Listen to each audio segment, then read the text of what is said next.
Oke, selamat bertemu kembali anak-anak. Nah, kali ini kita akan membahas tentang materi teknologi informasi dan komunikasi. Lebih tepatnya, kita akan membahas tentang browser dan search engine.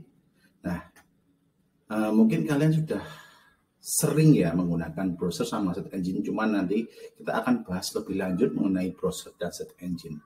Nah, sebelumnya, kalau misalkan kalian menggunakan, pasti tentunya tahu apa itu browser ya.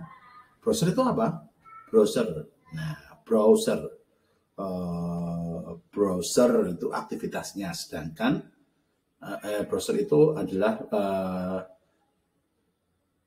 software-nya, sedangkan aktivitas kita namanya browsing, ya. Oke, browser itu adalah perangkat lunak, aplikasi yang digunakan untuk mengakses informasi di internet melalui World Wide Web. Jadi browser itu digunakan untuk mengakses World Wide Web di internet. Jadi ketika kita itu mengakses World Wide Web, kita menggunakan namanya browser ini. Berikutnya lagi ada contoh browser. Yang kalian gunakan biasanya yaitu Google Chrome. Google Chrome. Nah, selain itu juga banyak sekali aplikasi browser. Nah, contohnya nih Safari itu biasanya ditemuin di Apple MacBook. Nah, ya Macintosh itu biasanya dia pakainya Mac OS itu biasanya pakainya Safari. Kemudian, tapi selain di Mac OS itu Windows juga, versi Windows juga ada Safari. Nanti kalian bisa download, kemudian bisa menggunakan. Kemudian ada Mozilla Firefox, ada Microsoft Edge yang biasanya sudah ada di Microsoft Windows. Itu sudah ada. Sedangkan Google Chrome yang kita gunakan, ada Torch, ada Brave, ada Opera browser yang mestinya kalian gunakan di handphone, itu juga ada di PC juga. Nah, kemudian SeaMonkey, kemudian ada Internet Explorer. Ya, nanti kita bahas satu persatu. Bagaimana browser bekerja? Nah, ini yang paling penting kalian harus tahu nih, browser itu cara kerjanya bagaimana? Kenapa dia bisa menampilkan tampilan website? Nah, ini. Nah, saat pengguna mengakses halaman website dari situs web tertentu, misalkan kita melakukan browsing ya, browser mengambil konten dari server web atau web server, kemudian menampilkan konten tersebut di browser perangkat pengguna. Nah, jadi gini, di sini ada bagiannya nih ya, ini mungkin akan mempermudah kalian nih. Nah, DNS server, ada web browser, ada user, ada server. Nah, user itu kita, sedangkan web browser itu adalah aplikasinya. Saat kita itu melakukan request atau mengetikkan alamat www.google.com misalkan di halaman address bar. Nah, di situ web browser dia akan meminta ke DNS server ISP. ISP itu apa? Internet Service Provider. Contohnya nih, IndiHome, kalian misalkan menggunakan data seluler itu namanya ISP.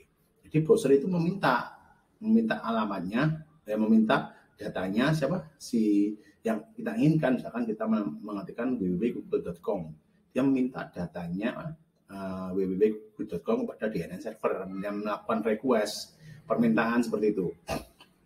Kemudian DNS dia akan meneruskan atau mencari sesuai dengan alamat IP yang ada. Nah, cari ketemulah server yang ada di internet. Oh, ini loh servernya Google. Nah, dia meminta data yang diminta oleh kita. Kemudian server dia akan memberikan feedback kembali ke DNS server. Nah, seperti itu. Nah, kalau sudah ketemu, maka DNS server memberikan data kepada web browser.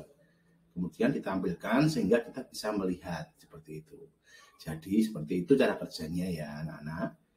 Nah, misalkan nih kita belum membayar tagihan internet. Nah, user itu dia akan meminta request kepada web browser. Nah, web browser itu akan meminta kepada DNS server. Nah, kalau kita belum bayar, DNS server tidak mau memberikan data yang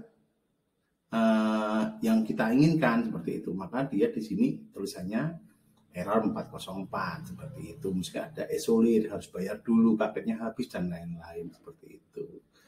Oke ya, seperti itu ya browser. Nah, ini penjelasan singkatnya tadi. Saat akan mengakses server web, pengguna harus menuliskan alamat web di address bar browser. Alamat web tersebut disebut dengan URL atau Uniform Resource Locator. Jadi saat kita melakukan akses web, ya maka yang kita tuliskan adalah alamat URL, misalkan www.google.com, namanya URL Uniform Resource Locator, berada pada situs tertentu. Address bar akan menampilkan alamat dari situs tersebut. Jadi di sini nanti dia akan menampilkan alamatnya, ya seperti itu. Itu search engine. Oke. Nah di sini ada bagian-bagian dari search engine, browser. Ada antara lain ada address bar, ada navigasi back, forward, stop, dan refresh. Kemudian ada bookmark. Nah ini kalau address bar itu menuliskan alamat URL tadi. Misalkan kita melakukan request alamat www.google.com, maka kita akan menuliskan di alamat address barnya tadi. Sedangkan back itu digunakan untuk navigasi kembali ke halaman sebelumnya. Kalau forward untuk menuju ke halaman sebelum back, kemudian stop untuk menghentikan transfer data, refresh untuk mengambil kembali ya tampilan atau halaman tersebut yang sedang kita buka seperti itu. Sedangkan bookmark digunakan untuk menandai. Jadi istilahnya daripada kita tuh pusing menyimpan atau mengeleng-eleng, katakanlah gimana ya, untuk mengingat, kita cukup membookmark aja alamat website yang kita inginkan, kemudian bisa kita buka sewaktu-waktu tanpa mengingat, seperti itu ya. Nah, kemudian kita masuk ke search engine. Apa itu search engine? Search engine itu adalah search, mencari, engine, mesin. Nah, ya benar, namanya search engine itu adalah mesin pencari. Bagi pengguna, mesin mencari hanyalah situs web. Ya, memang benar, karena mesin pencari itu biasanya dia berbasis web atau web base, ya, yang menyediakan tautan link ke situs web lain berdasarkan hasil pencarian kata kunci. Jadi mesin pencari itu dia bukan browser, tapi dia berjalan di bawah browser. Dia aplikasi berbasis web yang bisa dibuka menggunakan browser. Dan mesin mencari itu dia akan menghasilkan alamat situs URL berdasarkan kata kunci yang kita inginkan, seperti itu. Oke. Nah, setiap search engine itu dia contohnya macam-macam. Dan setiap search engine itu mempunyai karakteristik yang berbeda-beda. Setiap search engine juga mempunyai algoritma pencarian yang berbeda-beda. Makanya misalkan di sini kalau misalkan kita menggunakan search engine Google sedangkan menggunakan kata kunci A, itu akan beda hasilnya dengan menggunakan search engine Bing. Ya, seperti itu. Dan hasilnya juga akan berbeda gitu. Oke, contohnya di sini ada google.com, ada Bing, ada Baidu, ada Yandex, dan lain-lain. Nah, ini adalah contoh search engine yang terkenal sampai dengan tahun ini. Nah, tapi kita sering menggunakan hanya Google dan Bing saja. Nah, di sini adalah data yang paling populer nih ya, ada Google, ada Bing, ada Baidu, ada Yahoo, ada Yandex. Berikutnya lagi, nah di sini bagaimana cara mencari informasi menggunakan search engine. Nah, di sini kita bisa menggunakan keyword yang valid, dalam artian keyword yang sering digunakan. Biasanya nanti ketika kita melakukan pencarian di search engine, itu akan mendapatkan suggest atau saran ya, yang disarankan oleh search engine untuk kita. Nah, selain itu kita juga bisa menggunakan istilah frase, yaitu menggunakan petik. Nah, petik itu nanti kalian bisa mempraktekkan apa sih bedanya menggunakan petik dengan enggak. Misalkan kita mencari apa itu browser menggunakan petik dan apa itu browser tanpa menggunakan petik.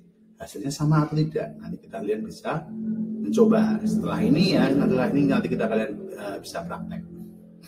Berikutnya lagi ada, kita bisa menggunakan operator OR dan AND.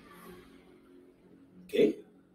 OR itu berarti atau, dan AND itu berarti dan. Jadi misalkan kita bisa mencari dua keyword sekaligus. Misalkan